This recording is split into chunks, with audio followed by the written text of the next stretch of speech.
Nadeem Aslam's The Blind Man's Garden. Summary of chapter 7. Both Mikhail and Joe set out to Afghanistan with the Taliban soldiers in a vehicle. During their journey, Joe reaches into Mikhail's bag and finds some letters. The writing of the letters is identical to Joe and smells familiar one. Joe sees Nahid's face behind every word. He wants to read the letter again, for she might be another Nahid. The flux of thoughts about Nahid's loyalty with him runs through the head of Joe. This discovery shakes Joe. Mikhail asks Joe if he is alright. Both Joe and Mikhail are told that they are expected to reach to the medical center next day. All of a sudden, the van stops. Out of geographical knowledge, Mikhail says that they are lost. Joe asks about the sound of blast and gunfire, which are in the far distance, to which one of the Taliban soldiers dupes Joe by telling him that these are natural sounds normally unheard. Additionally, they need to refill their water bottles. The truck driver forces both Joe and Mikhail to do as they are told, for Mikhail wants Joe to stay with them. Mikhail and Joe walk back along the tire marks to find the spring. During filling the water bottles, Joe sees a figure in black, motionless and stooping. It is not the prayer time, and there is no prayer mat under him. Both Joe and Mikhail walk towards him and see a cardboard fixed on a spear which is driven through his chest.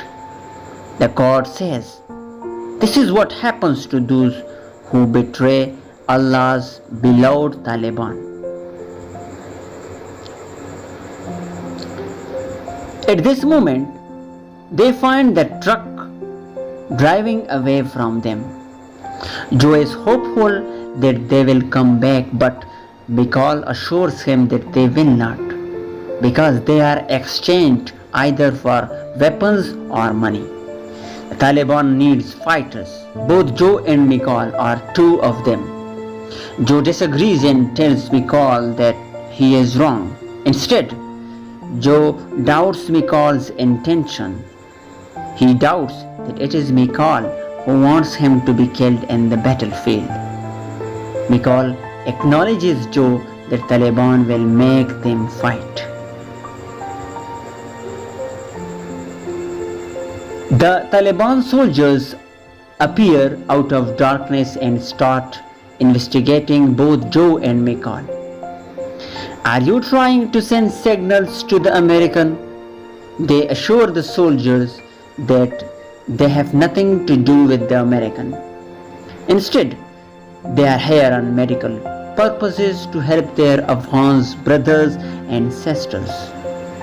Moreover, the Taliban know their names, and this shocks both Joe and Mikhail. They get into the truck with them.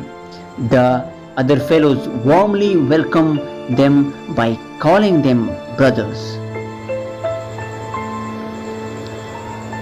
The boy next to Joe and Mikhail are around 12 years. They are enthusiastic about and confident in their holy purposes. As the truck enters a narrow street in Afghanistan, the people in the street turn their back and face the wall. A dog barks at them. One of the devotees shoots the dog dead. At this moment, the truck driver hears the sound of audible jewelry. He whips the woman for it because the audible jewelry distracts a man of Allah. He shoots an intervening man dead. McCall sees a white man and tells Joe that they are planning to raid the Taliban's headquarters. The Taliban soldiers set apart both Joe and McCall. McCall finds Joe late afternoon. For the sake of convenience, McCall wants Joe to learn how to fire a gun, but Joe refuses because he is not here to kill anybody but to help. Nevertheless, the American soldiers are going to raid the Taliban fort and will show no mercy. At night, McCall sneaks through other Taliban fellows and looks for Joe. He finds him and asks him about his bag. It is with the Taliban now. Once again, Taliban, out of black air or darkness, appear and accuse them of spying. However, the Taliban ordered them to go back in and not to come out again. The Taliban are informed about the attack US forces are going to execute as per the expectation of McCall. McCall seeks to pack up a suitable gun. McCall gives a suggestion to Taliban soldiers not to send the boy soldier to the front line of the battle.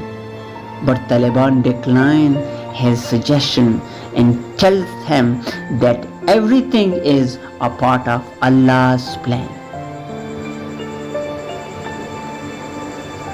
At the moment, Joe turns up with the Nahid's letters in his hand. Upon reading the letters, Joe comes to know that his father, Rohan, had killed his mother. For Rohan refused to give medicine to his wife, Sophia. All of a sudden, a rocket shoots a wooden door. It is violent and disastrous attack. Humans are shouting at weapons. Weapons are shouting back at humans. 6 Taliban enter and bolt the door from inside. No one is supposed to die until he kills 20 of enemies, said by the fugitive truck driver.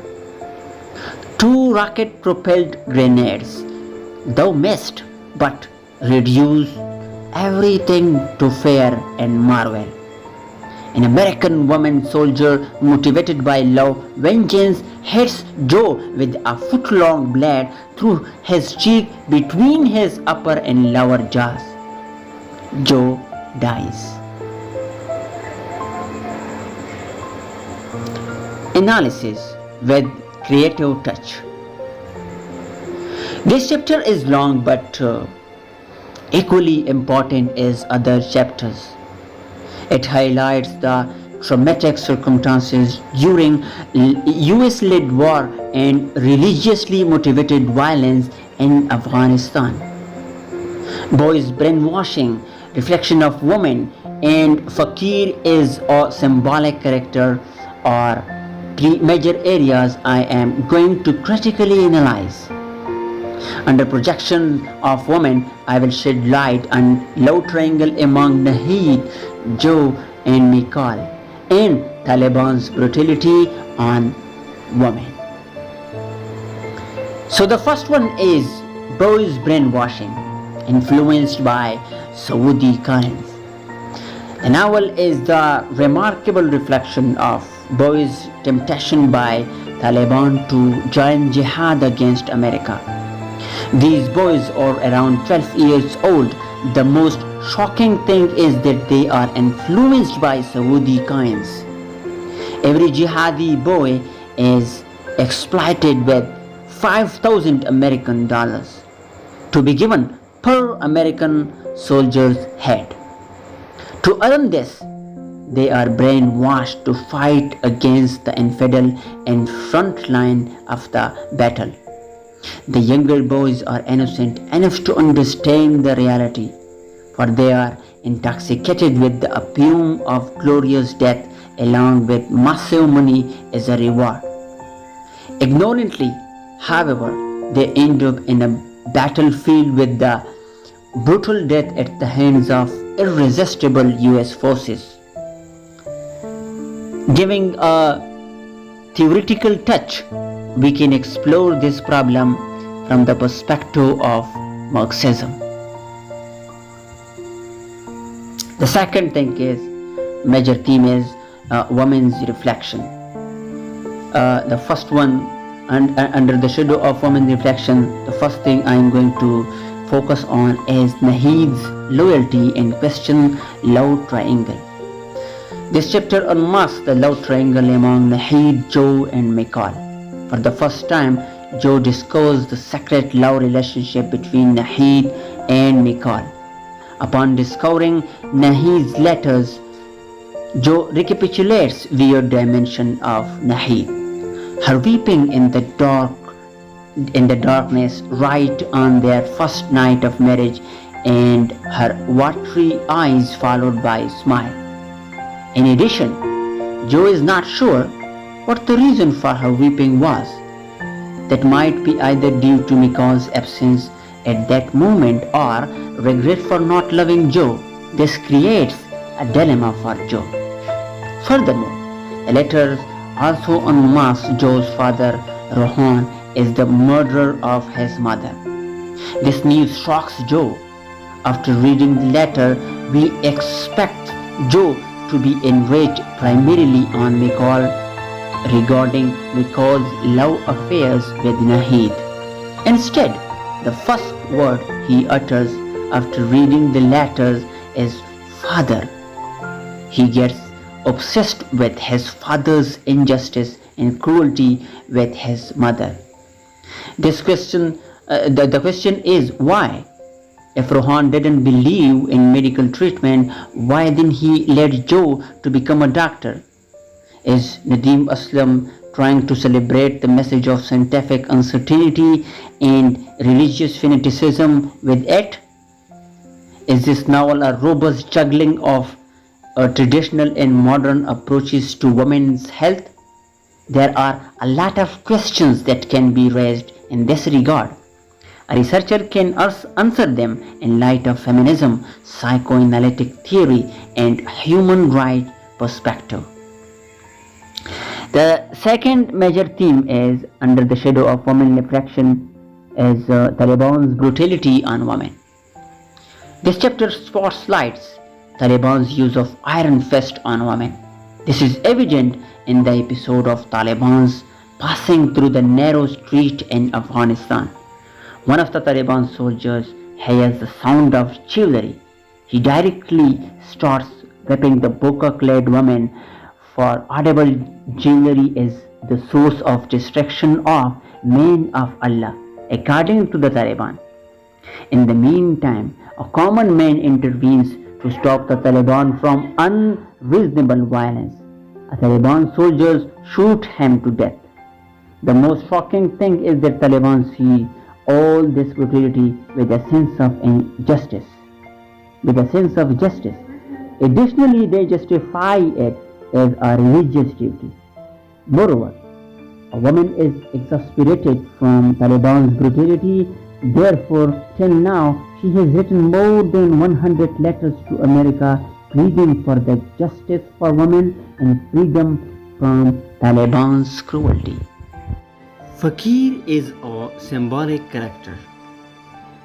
There is only one passage introducing Fakir as a symbolic character in this chapter. Nonetheless, I will make a separate video on it, touching the topic as a comprehensive whole. However, let me make a connection between the actual ongoing story and the symbolic representation of Fakir. We can see a long row of different kinds of guns which are arranged in a zigzag sequence. This leads him to reminisce the Fakir. There were a long trail of iron chains around Fakir's neck. People added chains and asked the Fakir to pray for them. Upon Fakir's prayer, If some of chains would miraculously disappear, that would mean that Fakir's prayers were accepted. In a sense, the chains around Fakir's neck were other people's wish and desires. Anyway, it's a complex symbolic representation. Fakir is willing to carry other people's burden on his shoulders, so that to make it easy for people to pray for people's penitence. But we will see it at the end of the novel that Taliban kill the Fakir. By connecting it to Mikhail and Joe's story, both are doing the same. They are in Afghanistan for holy purpose, but Taliban don't let them to go on their holy way. They make them to fight for them, to make the holy purpose unholy. Both Joe and Mikhail carry extra, impersonal and unnecessary burden thrust upon their shoulders by Taliban. Just like Fakir, Joe is innocent and died at the hands of Taliban. In simple words, both Joe and Mikhail and the Fakir are innocent and on holy purposes. But Taliban, out of their religious fanaticism, don't let them do their holy job.